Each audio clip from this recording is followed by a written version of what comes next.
Now we're going to head up to the rooftop to see Chief Meteorologist Josh Hodel to see if these messy weather conditions are coming to an end. Hi, Josh. And yes, I do have good news for you. Reporting live in the Pocono Newsroom, Laurie Monteforti, Eyewitness News. Shannon? Thanks, Laurie.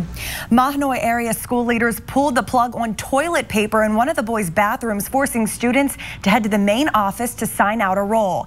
The unusual story has grabbed national attention. Mahanoy area's principal tells Eyewitness News students would clog sinks and toilets in one of the boys' bathrooms. The damage ran up $2,000 in bills. The high school has 6 bathrooms. The principal said the problem with the toilet paper was severe enough the police were called to investigate, and it's not the first time this has happened. Still, the policy isn't sitting well with some. That's embarrassing for our kids. It's embarrassing. We have how many kids down at that school that are so shy? You know, it doesn't make sense to me. Prisoners are treated better, and that's sad. The high school principal said claims that some students were leaving school because of illness due to the toilet paper policy wasn't true. We'll have much more on this story coming up at 6. Dozens of firefighters were called out to battle a fierce house fire that spread to other homes in Northumberland County. Eyewitness News reporter Jasmine Brooks has details on the blaze in Coltmont. Good surge of warmer weather coming in, and that will certainly help things out as well. So Shannon, that forecast is coming up when I see you in just a few minutes. Sounds good. Thanks, Josh. Today's messy wintry mix and slick roads may be to blame for 2 deadly crashes in Carbon County. The first happened around 1 this afternoon on Interstate 80 in Kidder Township. A tractor trailer and another vehicle collided, killing at least 1 person. The impact of the crash caused the tractor trailer to roll onto its side and land along the snow-covered shoulder of the highway. State police have not released the victim's name at this time. The second crash happened about a half hour later on Route 93 in Nesquehoning. Police say the driver, Justin Foley of Weatherly, was driving at a high rate of speed and lost control of his SUV while trying to pass 2 other vehicles and hit 2 trees. The 30-year-old died at the scene. A car ended up in a pond thanks to icy roads in Columbia County. According to police, the driver was traveling on Route 339 in Mifflin Township around 11:30 when they lost control of the vehicle, went over a guardrail and landed in a frozen pond. The passenger was submerged in water for a short time. Both the driver and the passenger were taken to Berwick Hospital. The extent of their injuries are not known at this time.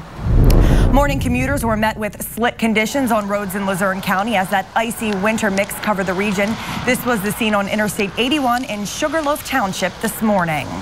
And roads were slushy in Monroe County this afternoon. Cars navigated the slop on the streets while walkers took extra caution on sidewalks. Stroudsburg road crews were busy salting and shoveling for several hours while icy rain fell. And in Wyoming County, crews got out to an early start to stay ahead of the weather. This was the scene on Route 307 in Overfield Township around 8:30 this morning. Flurries just started to fall, but road workers made sure the surface was clear. Despite the recent weather, people we spoke with said this winter has been pretty mild.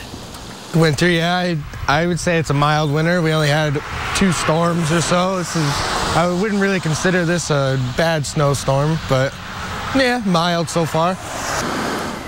Lake Winola is part of the Tunkhannock School District and was closed today due to the snow, along with most other school districts in our region.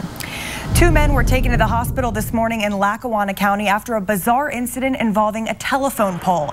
It happened just after 11 a.m. on Dundaff Street in Carbondale. Eyewitnesses say a plow truck was going down the street when it hit and pulled the guide wires of a telephone pole. The pole snapped off and went flying and hit 2 men who were walking across the street. 1 in a million, something like that would happen. Easy, 1 in a million, no question about it. You've probably never heard anything like this before. No. Both men were taken to the hospital. Their names and conditions have not been released, but firefighters say they were both conscious when leaving the scene today in Lackawanna County.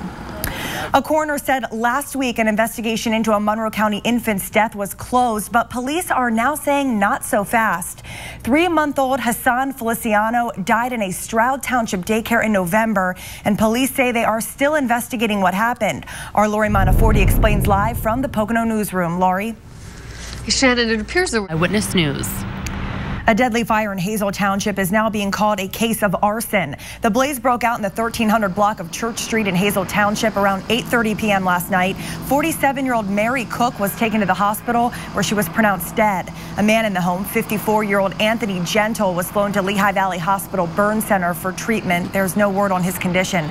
A pet was also killed. State police say the investigation is continuing.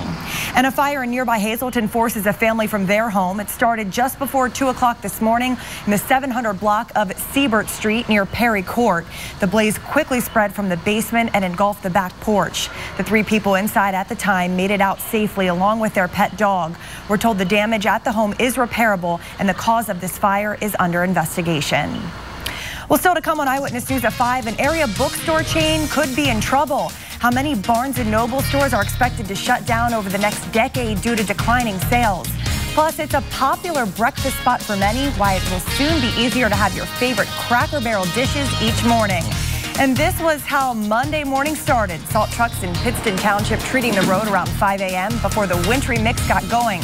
Josh lets us know what we can expect for the rest of the week.